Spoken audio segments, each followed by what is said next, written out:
I remember the first day I met Payton. We were in sixth grade and we were sitting in English class.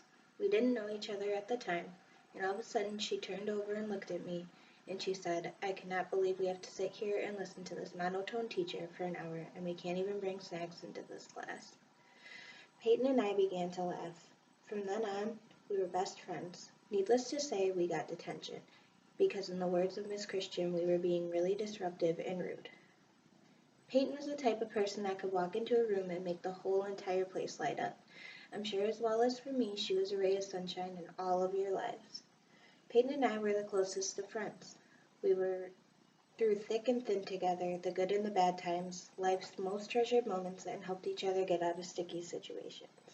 Payton once told me if anyone knew me better than her own mother, it would be me. It's easy to say when a person who passes that's close to us to want to sit here in silence, to mourn and to grieve. However, because we are here for Payton, silence is not an option. That is not the way she would have wanted us to go. I would like to share a small portion of silence together, and then I would like to share the memories and thoughts of Payton as we all loved her as a mother, sister, friend, daughter, and wife. Payton will have no trouble being remembered in our minds. A couple things highlighted in my mind about her were her compassion for helping people and her rather strong personality, both of which we all know and love. We can all think of a time where Payton has helped us out of the kindness of our hearts. We can all see someone on our way to work or wherever it is we are going and not bother and stop to help. Well, Payton would be the person who, regardless of where she is going and how much time she has, she would be there helping them. She was always late for an event. She was never literally running late. She was always just caught up with something or someone. Payton was late to work one day because she was driving on the highway when all of a sudden she saw a tire blow on the car next to her. So she stopped to help the person. When walking into work that day, her boss said, "Who was it or what was it this time?" She didn't have to guess as to why she was late. As Payton's boss said, Payton's first concern wasn't her. It was rather everyone else, the way a genuine person should be. Payton's sister Kaylee also explained the 20-minute window. In her family, Payton has a 20-minute window where she could be 20 minutes early or 20 minutes late to an event because she was always late or always early. Kaylee informed us that it all started when she was really young. Her mom would set a curfew. No matter where she was going or the place or how close it was to her house, she was always late. She always had a reason for it, though it was never an "I don't know" answer. Moving on, Payton also was very courageous as she taught herself school subjects in order to help her peers. Kendra, Payton's neighbor through college, explained to me that one time Payton taught herself chemistry in order to help Kendra. Kendra didn't even know that she didn't know chemistry. She figured she had taken it a semester before, or she was in it with her. But Payton knew all the chapters that Kendra was on, and she helped her along the way. And she taught herself chemistry just to tutor Kendra. As can be seen, Payton had a consistency for being late and helping people, and always for all the right reasons. She was always caught up with something or someone, and they always had her attention before she had her own. Payton, as I said earlier, was always filled with sunshine. She shined brightly in each and every one of our lives. She had a bold personality that can easily be seen through the area.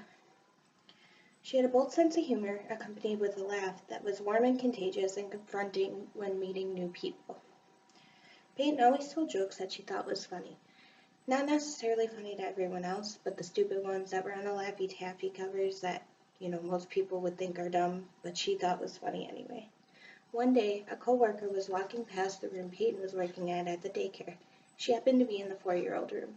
All the children were crowded around her, and all of a sudden the co-worker heard Payton say, "What did the triangle say to the circle?" Payton had blurted out, "You have no point." All the 4-year-olds laughed and repeated it throughout the day.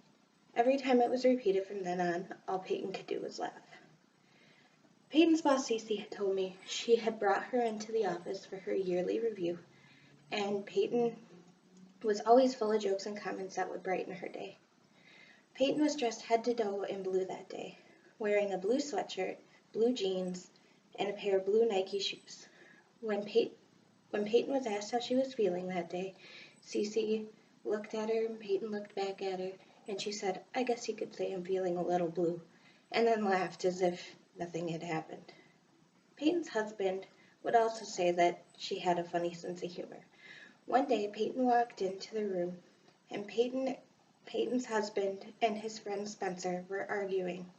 They were arguing back and forth over the word creek, whether it was pronounced creek or crick. To settle the dispute, Spencer looked at Payton and said, "Which one is it?" Payton goes, "It depends on how loud it is." And all they could do from that point on was laugh. Then Spencer and her husband continued to watch their football game. Back to one of my stories. Payton and I were in art together. We had to draw animal pictures for our profile. I was working on a dog, and she chose to work on a lion. When she worked from the bottom up, I started with the body of my animal first. From the prior day, I had only had the body done and not the legs. So when I asked her what I should name my animal, she said, "It doesn't matter because he won't come to you anyways." I just laughed and laughed the whole rest of the hour. It wasn't just me that she taught had a warm personality or any of the other stories I have told you. She was also very good with new people. Kenya, a friend she had met during a wedding, told me she was sitting alone at a table full of people she didn't know when Payton came over. Payton told her that if she wanted to come sit over by Payton, her table was less crowded, and she noticed that Kenya felt a little uncomfortable.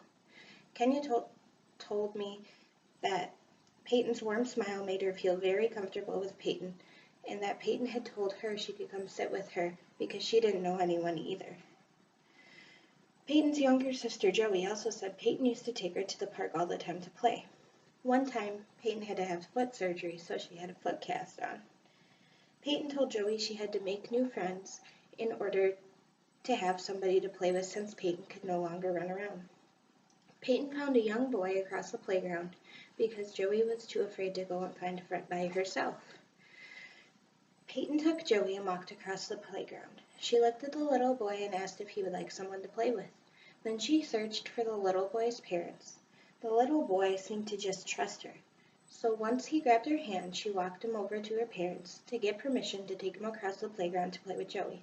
The parents had no hesitation and allowed the little boy to go across the park with my sister.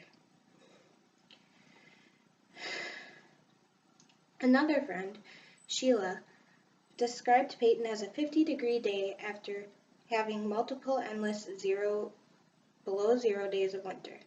They looked forward to the Tuesday and Thursday classes because sitting next to Payton and having a warm person to talk to made college seem that much easier. This last story I'm about to tell you is a story that never ceases to amaze me. Payton was also a nanny. How she met the kids that she nannied was she was at the park one day with her little sister Joey, and she was pushing Joey on the swings. Two little kids, about the ages of 2 and 3, were sitting next to Joey on the swings. They looked over at Payton and asked if Payton would want to push them. Payton looked around for a parent and couldn't find one, so she started pushing them low because she didn't know if it would be okay if she was pushing them higher on the swings or not. Megan, who was the kids' mom at the time, described watching Payton with her kids as that feeling when you just know they're a good person. And from then on, Megan had a new nanny, and Payton had 2 other children on her plate to watch. No matter the occasion, person at hand, or the age of the person, Payton had a way with warming hearts and gaining their trust firsthand. After a view of amazing stories and memories people have shared with me, I'm honored that I got to share these stories about Payton's life with all of you. Payton was a gentle, compassionate person with a strong personality, and these 2 characteristics are what I would say make her stand out most in a crowd. Payton would have wanted us to be filled with happiness and reminisce on the good times instead of dwell on all the bad times that we could in life. How many of us looking at life today can say that we are proud of ourselves as we can be? Looking over Payton's life today, I ask what we can do to better both ourselves and everyone around us the way Payton did on a daily basis.